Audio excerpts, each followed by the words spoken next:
Mu mwaka gwa 2018 nnyini mu Ssaabasajja Kabaka yasima n'aggulawo olukuŋŋaana lwa Rotary olw'Ekyenda-mu-3 olwali Entebbe mu Busiro, era mu lukuŋŋaana luno Obwakabaka bwatta omukago ne Rotary okulaba nga bubunyisa enjiri ya Mission Green ey'ekigendererwa eky'okuzzaawo obutonde bw'ensi.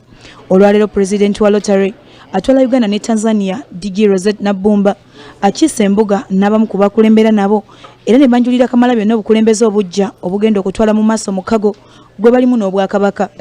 Nabbumba ayanjudde emiramu emijja gye batunuulidde mu kiseera kino okuli okukola dduyiro n'okusomesa endi ennungi, okukulaakulanya abavubuka n'abakyala ate n'okubakubiriza okwenyigira mu by'obukulembeze. Ate era ssebo omwaka guno twayongeramu pulogulaamu eyitibwa Rotary Roses Program nga tutunuulidde nnyo abakyala nga tugamba abakyala bano bezzizaamuko emabega tebavaayo bulungi kujja mu bukulembeze, ate nga bwe babeera abakulembeze babeera bantu balungi nnyo era batambuza emirimu mulungi nnyo. Akwanaganya omukago guno ku lw'Obwakabaka, Oweekitiibwa Ahmed Rasa ayogedde ku bikoleddwa bukyanga omukago guno gutandika, omuli okusimba emiti egisoba mu 8, okukuba ensiisira z'ebyobulamu era abantu abasoba mu mutwalo ne bajjanjabibwa, okuteekawo enteekateeka ez'enkulaakulana mu bantu, okusingira ddala abavubuka n'abakyala n'ebirala bingi. Economic empowerment mweno mwe muli okulaba nti nno abantu ba Ssaabasajja Kabaka tubateekamu engeri gye bayinza okubanga bafuna ekintu kye bakola. Bingi nnyo ebyakolebwa naye nga twesiba nnyo okulaba nti nno Mission Green nga bemanyonyodde by then yali ekyali tenakufuna layini yayo focus yayo yali ekyali munda ng'erimu twagiteekangamu economic empowerment, era ebintu bingi ebyakolebwa okulaba nti n'emiti gisimbwa. Katikkiro Charles Peter Mayiga agambye nti Obwakabaka bwenyumiriza nnyo mu nkolagana gye bulina ne Rotary kubanga omukago guno gugendereramu okukola ebintu ebitono kyokka nga bya muwendo.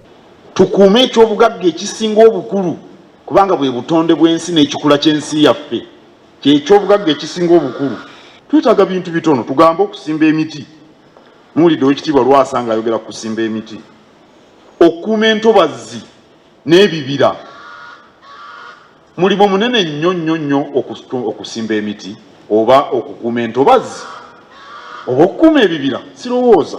N'olwekyo tulina okunyweza omukago guno ne Rotary kubanga gutuyamba okukola ebintu ebitono naye eby'omugaso ennyo.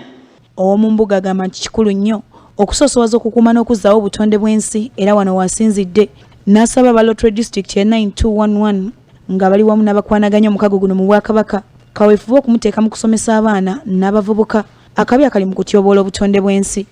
Twetaaga kaweefube mu baana abato veera ddala buto okumanya nti nno kyakabi nnyo genda okulima mu ntobazi n'ozikolererakoleramu ebintu ebinuunamu amazzi.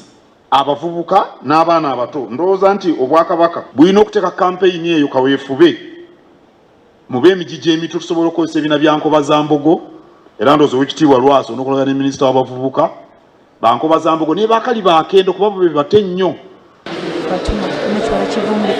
BBS Telefina Ageesigika mu ddiiro lyo.